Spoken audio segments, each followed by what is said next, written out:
الصلاة والسلام على سيد المرسلين نبينا محمد وعلى آله وصحبه ومن تبعه بإحسان إلى يوم الدين.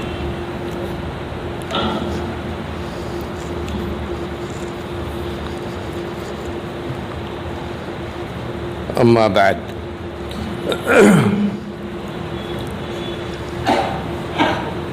عن عمر بن الخطاب رضي الله عنه قال: سمعت رسول الله صلى الله عليه وسلم يقول: إنما الأعمال بالنيات وإنما لكل امرئ ما نوى، فمن كانت هجرته إلى الله ورسوله فهجرته إلى الله ورسوله، ومن كانت هجرته لدنيا يصيبها أو امرأة ينكحها فهجرته إلى ما هاجر إليه. رواه البخاری و مسلم. حضرت عمر بن خطاب رضی اللہ عنہ سے روایت ہے، فرماتے ہیں کہ میں نے نبی کریم صلی اللہ علیہ وسلم کو فرماتے ہوئے سنا: تمام اعمال کا دار و مدار نیتوں پر ہے، اور ہر آدمی کے لیے اس کے عمل میں سے وہی ہے جس کی وہ نیت کرے. تو جس آدمی کی ہجرت اللہ اور اس کے رسول کی طرف ہوگی تو اس کی ہجرت اللہ اور اس کے رسول کی طرف لکھی جائے گی، اور جس کی ہجرت دنیا پانے کے لیے ہو یا کسی عورت سے نکاح کرنے کے لیے ہو تو اس کی ہجرت اسی چیز کی طرف ہوگی جس کی اس نے نیت کی، جس کی طرف نے ہجرت کی. ایک بہت ہی مشہور حدیث ہے جس کو ہم بہت زیادہ خطبوں میں، تقریروں میں سن چکے ہوں گے. اس حدیث کی اہمیت، اس میں جو کچھ نبی کریم صلی اللہ علیہ وسلم نے امت کو بتلایا ہے، کتنا ضروری ہے اس کو سمجھنے کے لیے یہی کافی ہے کہ عام طور پر محدثین نے اپنی حدیث کی کتابوں کی شروعات اسی حدیث سے کی. امام بخاری رحمۃ اللہ علیہ نے صحیح بخاری شروع کرنے سے پہلے، باب شروع کرنے سے پہلے ہی اس کو ذکر کیا ہے، اور اس سے اشارہ ان کا اس بات کی طرف ہے کہ کتاب جس میں نبی کریم صلی اللہ علیہ وسلم کی احادیث درج کی گئی ہیں، جو دین کی کتاب ہے، دین کی ساری تعلیمات اس کے اندر ہیں، اس کو شروع کرنے سے پہلے آدمی کو چاہیے کہ اپنی نیت کو اچھے سے دیکھ لے، یہ سمجھ لے کہ جو کچھ وہ پڑھنے جا رہا ہے اس میں اس کی نیت کیا ہے، کیا اس کا ارادہ ہے، کیا اس سے مقصد اس کا اللہ کو راضی کرنا ہے، دین کی بات کو صحیح نیت کے ساتھ سمجھنا ہے، یا یہ کہ کچھ اور نیت ہے. کیونکہ جیسی نیت ہوگی ویسے ہی اس کو اجر ملے گا. اگر اس کی نیت صحیح نہیں ہے تو قرآن اور حدیث کو پڑھنے سے بھی کوئی فائدہ اس کو ملنے والا نہیں ہے، نہ تو دنیا میں اور نہ آخرت میں. اسی لیے امام شافعی رحمۃ اللہ علیہ فرماتے ہیں اس حدیث کے بارے میں کہ حدیث علم دین کا 1/3 حصہ ہے. علم دین جو ہے، دین کا جو پورا علم ہے، حدیث میں جو علم ہے اس کا 3 حصہ کر لیجئے، 1 حصہ اسی حدیث کے اندر ہے. امام احمد بن حنبل رحمۃ اللہ علیہ فرماتے ہیں کہ احکام کی جو بنیاد ہے، شریعت کے جو احکام ہیں اس کی جو بنیاد ہے، اگر ہم تمام حدیثوں کو اکٹھا کریں تو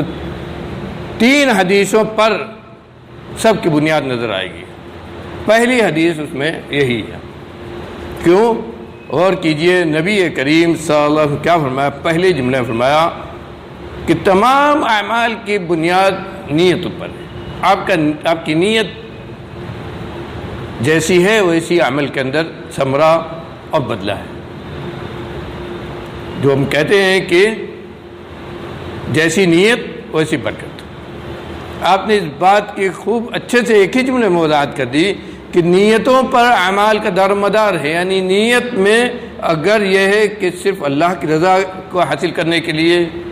اللہ کی خوشنودی حاصل کرنے کے لیے نیک نیت سے آدمی عمل کر رہا ہے تو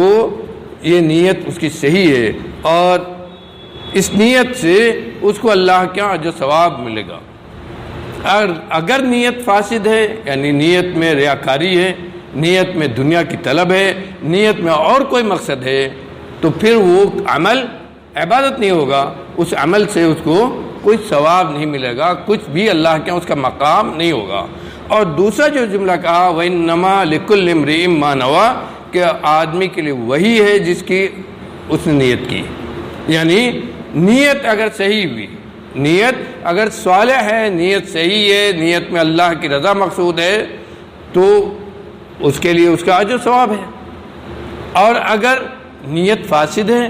نیت میں کھوٹ ہے، نیت میں ریاکاری ہے، نیت میں دنیا کی طلب ہے، تو اس میں اللہ کی طرف سے کوئی چیز اس کے لیے نہیں ہے، اللہ کی طرف سے یعنی اجر ثواب جو ہوتا ہے وہ نہیں ہے۔ لیکن یہاں ایک بات اور غور کرنا چاہیے کہ جو کہا کہ ہر آدمی کے لیے وہی ہے جس کی نیت کرے، اس سے ایک بہت اہم مسئلہ شیخ الاسلام ابن تیمیہ رحمۃ اللہ نے نکالا ہے کہ یہ معلوم ہوتا ہے کہ اعمال کا اجر ثواب اللہ کے ہاں متعین نہیں ہے۔ آدمی خود بھی کسی عمل کا ثواب اپنی طرف سے متعین نہیں کر سکتا ہے، یہاں تک کہ جو حدیث میں ہے کہ ایک نیکی کا جو ثواب 10 گنا سے لے کے 700 گنا تک بڑھا جاتا ہے، یہ بھی متعین نہیں ہے، اس سے بھی زیادہ ہو سکتا ہے، کیونکہ اس کو نیت کے ساتھ جوڑا ہے۔ لہذا نیت جتنی اچھی ہوگی اتنا ہی زیادہ جو ثواب ہوگا، اور نیت جتنی فاسد ہوگی عمل کا درجہ اتنا ہی نیچے چلا جائے گا۔ کہتے ہیں کہ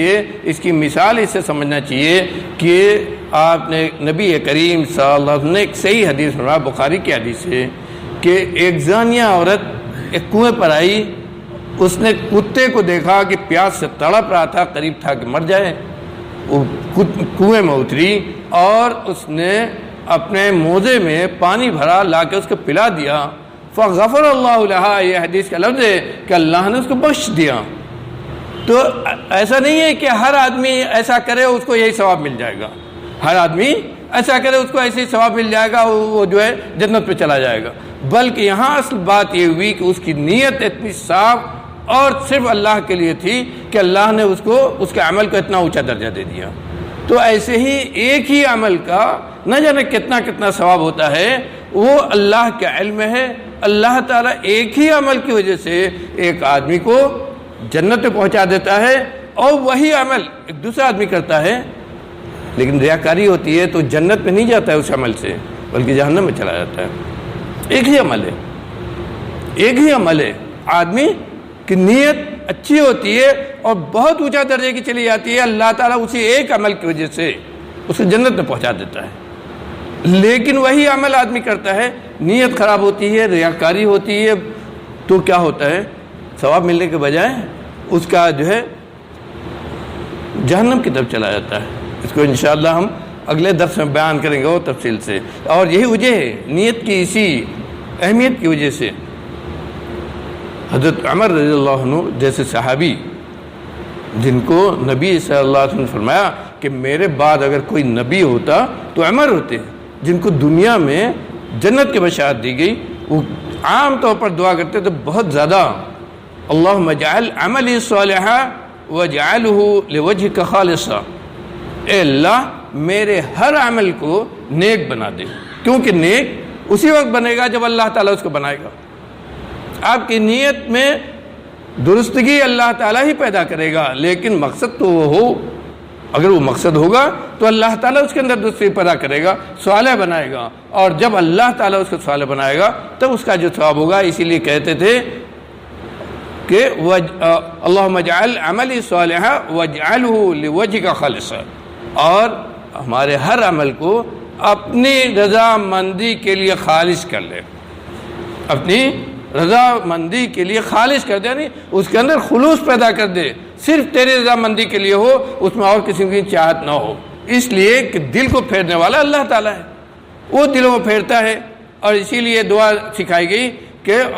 یا مقلب القلوب ثبت قلبی علی دینک، کہ اللہ اے دلوں کے پھیرنے والے ہمارے دلوں کو اپنے دین کی طرف اپنی اطاعت کی طرف ہمارے دلوں کو پھیرتے ہیں۔ تو پھیرنے والا اللہ تعالیٰ ہے، لیکن آدمی قصد تو کرے گا، ارادہ تو کرے گا، اس کی نیت تو ہوگی۔ تو اسی لیے دعا کرتے تھے کہ اللہ ہمارے ہر عمل کو نیک بنا دے اور ہر عمل کو اپنے لیے خالص بنا دے۔ اس سے اندازہ لگا کیجئے کہ کتنی اہمیت ہے نیت کی، اور اسی لیے بہت سارے سلف سے نیت کے تعلق سے بہت ہی سخت قسم کے اقوال منقول ہیں۔ کہتے تھے حضرت سفیان ثوری کہ میں سب سے زیادہ جس چیز پر دھیان دیتا ہوں وہ نیت ہے، کیونکہ نیت ہی عمل کا الٹ پلٹ کرتی ہے، اور یہ نیت چونکہ دل سے متعلق ہے اس لیے دل کے احوال الٹتے پلٹتے رہتے ہیں۔ تو ہر وقت، ہر عمل کے وقت میں سب سے زیادہ دھیان دیتا ہوں اپنی نیت پر کہ نیت کیسی ہے۔ اور حضرت فضیل بن عیاض بہت ہی پائے کے ائمہ حدیث میں سے۔ ایک بات یہ بھی بتا دوں، اللہ تعالیٰ توفیق کیسے دیتا ہے۔ فضیل بن عیاض جن کا میں ذکر کیا ہے، یہ بغداد میں ڈاکو تھے، ایسے ڈاکو تھے جن کی ڈکیتی مشہور تھی، لوگ ان کے علاقے سے گزرتے نہیں تھے، کوئی قافلہ گزرتا تھا تو بچ کر نہیں جا پاتا تھا۔ لیکن ایک رات ایک گھر میں ڈکیتی کے لیے گھس رہے تھے، دیوار جب پھاڑنے لگے تو ایک عورت کے قرآن پڑھنے کی آواز ان کے کانوں میں آئی، وہ پڑھ رہی تھی الم یعنی للذین آمنوا ان تخشع قلوبهم لذکر اللہ۔ شاید میں اللہ نے کہا ہے کہ کیا مسلمانوں کے لیے یہ وقت نہیں آیا ہے کہ ان کے دل میں اللہ کا خوف پیدا ہو جائے۔ اس آیت کے سننے کے بعد بے تحاشا روئے۔ دل دیکھیے کیسے اللہ تعالیٰ پلٹتا ہے۔ دل پلٹا تو کیا ہو گئے؟ محدث بن گئے، اور کہتے ہیں کہ اپنے زمانے کے سب سے زیادہ عابد، زاہد اور متقی انسان ہو گئے۔ وہ کہتے ہیں کہ اللہ رب العالمین نے آپ کے عمل سے پہلے آپ کی نیت اور ارادہ طلب کیا ہے۔ آپ کی نیت اور ارادہ طلب کیا ہے، یہ نیت اور ارادہ یہی آپ کے عمل کی بنیاد ہے۔ اس کو آپ درست کر لیجئے، انشاءاللہ اللہ کے ہاں آپ کامیاب ہو جائیں گے۔ اللہ تعالیٰ سے دعا ہے کہ ہم کو نیک عمل کی توفیق